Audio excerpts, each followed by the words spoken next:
Today I'll be showcasing a BluePrism process that automates the download of attachments within Gmail. Before we can begin the actual process, there are some prerequisite conditions that the user has to set. First one being when you go on Gmail, you have to set the conversation view to off.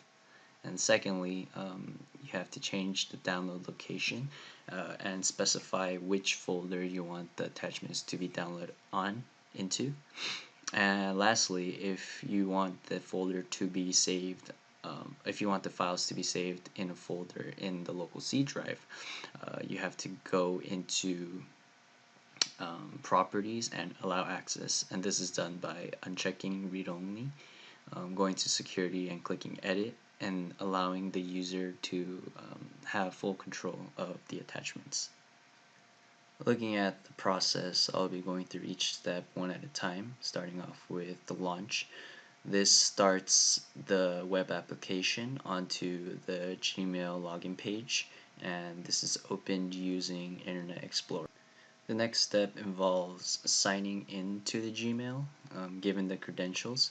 Sometimes Gmail automatically saves your login and password, and so that's why this action is titled sign in parentheses if necessary. So if your account is already logged into, then there will be no sign in action and it'll just jump right to the next step. Once you're signed in and in the inbox page, we will now enter a loop that goes through each individual email.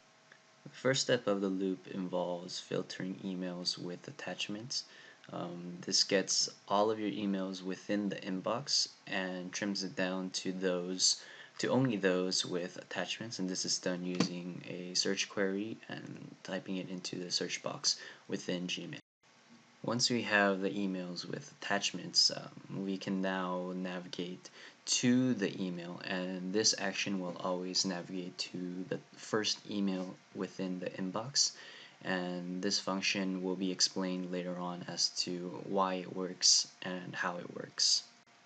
Before we begin to download the actual files, we go through an intermediate step that asks the question, do I stop? And this checks to see if there are any emails, and in this navigate to email step, if there are no emails to look at in the first place, then this will automatically lead to do I stop? Yes, and it will terminate the application.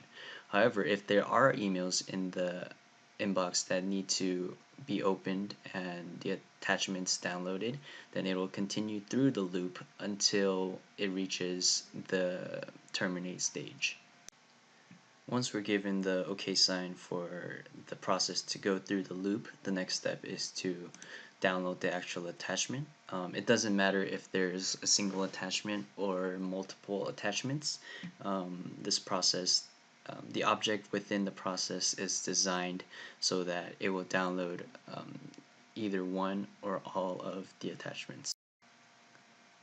Now that the files are downloaded, we no longer need the email and we don't want it to show up on our inbox. So what we do is we archive the email, and this resets the loop.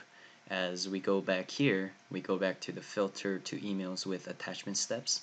However, this only filters to emails within the inbox, and because the previous email was archived, it will no longer show up. That way, when we go to the next step, it can navigate to the first email on the inbox again, and it goes to the loop, downloading the attachment and then archiving that file so that it's no longer shown in the inbox. And this continues until we reach the do I stop intermediate step.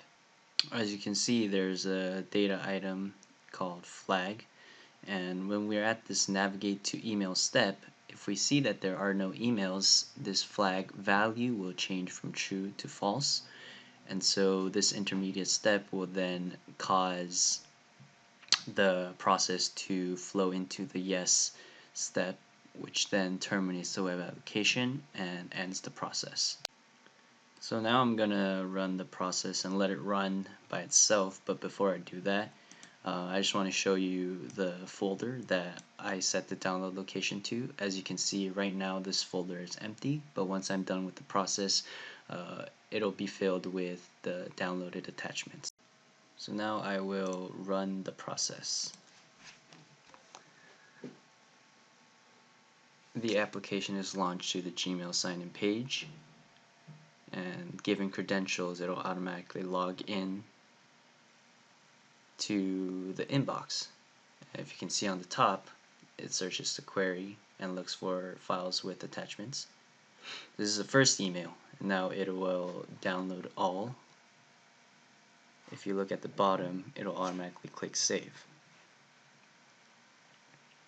Now the item is then archived, as you can see this message right here, and we go back to searching for the mail with attachments, but now it's missing the first item because it was archived.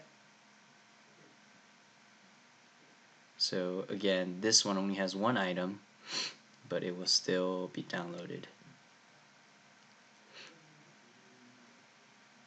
And again, this email is archived so that it won't show up when we search the query again.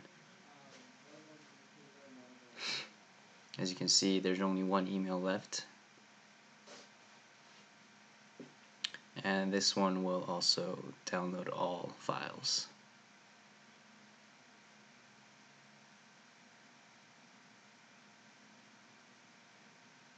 And again, the message has been archived. So now when we go back to the inbox, there are no messages, and so the flag turns false and the web application terminates. As you can see here, the data item turned from true to false. If you take a look at the folder, which was empty before, now it has all of the files that were downloaded. This was the single attachment download, while these two had multiple files, so they were zipped into an archived file. So the process right now was set to the slowest speed for the purpose of showcasing this process, but I'm gonna amp it up to the fastest speed and reset the folder to show what it's like when run at full speed. I will refresh the process and click run again at full speed.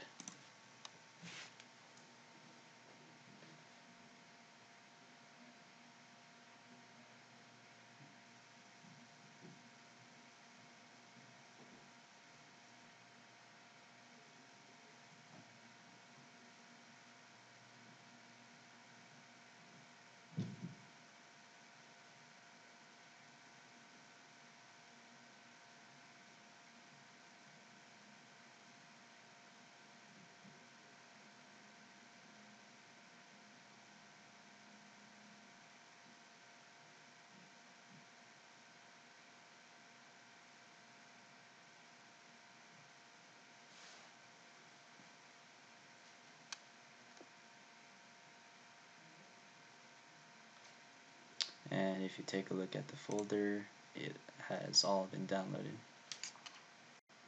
Again, this was the BluePrism process showcasing the opening of Gmail and downloading all of the attachments. Thank you for listening.